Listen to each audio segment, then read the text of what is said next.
وتزودوا فإن خير الزاد التقوى واتقون يا أولي الألباب ليس عليكم جناح أن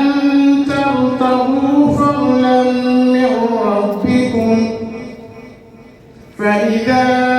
أفضتم من عرفات فاذكروا الله عند مشعر الحرام فاذكروه كما هداكم وإن كنتم من قبله لمن الغافلين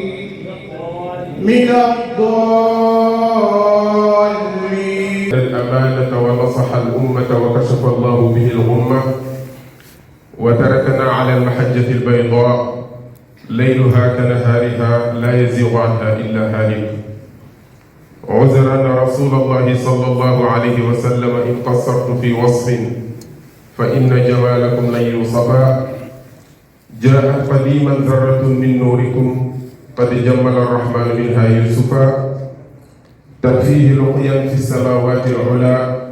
وبحضرة الرب الجليل تشرفا يكفيه أن البدر يخسف نوره لكن نور محمد لا يخسفا. رب اشرح لي صدري ويسر لي أمري واحلل عقدة من لساني يفقه قولي سبحانك لا علم لنا إلا ما علمتنا إنك أنت العليم الحكيم.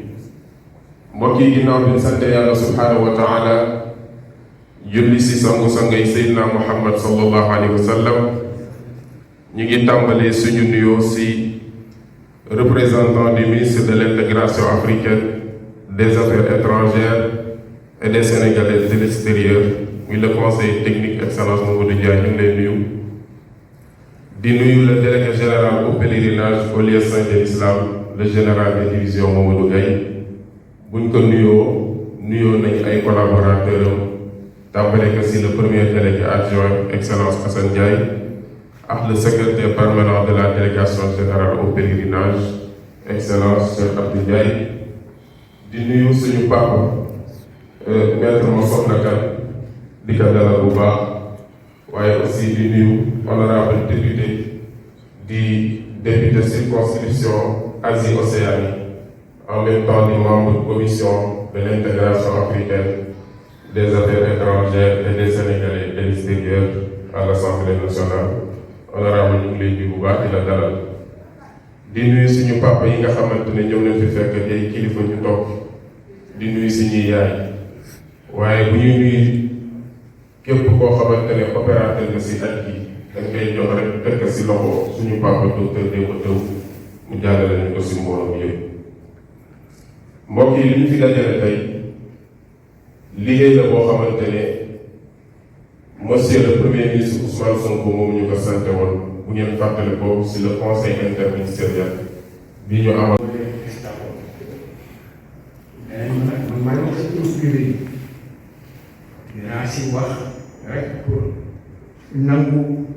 dalal bi ngeen xam ni moom ngeen ñu dalal. parce que lu may leen bi may wax si tur privé yi ak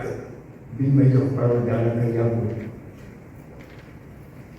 danaa ko gëndal parce que am na loo xam ni moom xam naa ko si ak jël ko remercier aussi ñi nga xam ne ñooy sama mbokku voyage privé yi si qualité bi nga xam ni moom la ñu am si man qualité boo xam ni wax dëgg yàlla toujours danañ ma koy wan ma jël si seen kàddu seen tur si domaine boo xam ne moom la ñu war a waxtaan muy domaine bu sensible mon général muy problème mu agrément ak problème mu quota daanaka defe naa ne ay saa yu si wax amee rek si ñaar yooyu la jógee parce que quota yi dañ ko joxe am ñoo xam ne dañ leen ko jox ñu ngi ko jox ñu nekk si di liggéey ba 2017 mu am bouleversement bu mag bouleversement boobu indi ñoo xam ne dañ leen jox ay quota 50 ak quota yoo xam ne matul 50 donc bu fekkee dañu woowaat tey ñuy léegi dañu bëgg waxtaan si agrément ak quota xëy na dinañ am tuuti njàppale waaye man xam naa ni comme xëy na wér yaram muy motewu ko xëy na moom di mën a toogaay yéen yi may wax monsieur le délégué général waxtaan ci quota ak agrément li koy tënk rek mooy ñu teg critères yoo xam ne critères yu leer la. Surtout par une exigence de plus de transparence et d'équité dans la gouvernance de l'écosystème du village. C'est le lieu de se féliciter des efforts d'organisation et d'adaptation de notre communauté aux mutations continues du pèlerinage au lieu saint de l'Islam et aux recommandations du ministère saoudien du Hajj et de la Oumra. En évidence, ces efforts courants de succès ont valu à la DGP, la Direction générale du pèlerinage, les vives félicitations des autorités saoudiennes à l'occasion de la conférence internationale sur le Hajj organisée en novembre 2025, ainsi que l'inscription de notre pays à partir du Hajj 2026 au cercle restreint des 9 pays au monde à bénéficier de l'initiative Tariq Makka ou route de la Mecque. Aussi, conformément aux orientations des plus hautes autorités relatives à la mise en œuvre du concept Djibouti dans tous les compartiments de l'action publique,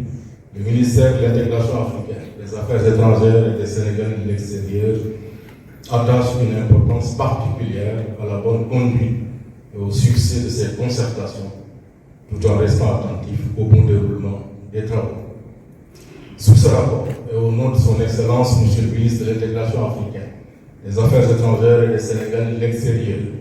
je voudrais exhorter tous les participants ici présents à s'investir personnellement pour faire de cette activité une réussite éclatante. Je suis convaincu que les conclusions et recommandations issues de ces rencontres contribueront à assurer un bon qualitatif de l'organisation du pèlerinage au lieu saint de l'Islam dans le continuum des avancées significatives réalisées en 2025. Mon général, honorable invité, je ne saurais terminer mon propos sans vous réitérer les sincères encouragements du département, en espérant que ces concertations répondent aux attentes des plus hautes autorités, au grand bénéfice de nos pèlerins au lieu saint de l'Islam. Je vous souhaite des concertations fructueuses dans un esprit constructif et collaboratif. Je vous remercie de votre attention. Assalamu alaikum wa rahmatullahi wa barakatuh.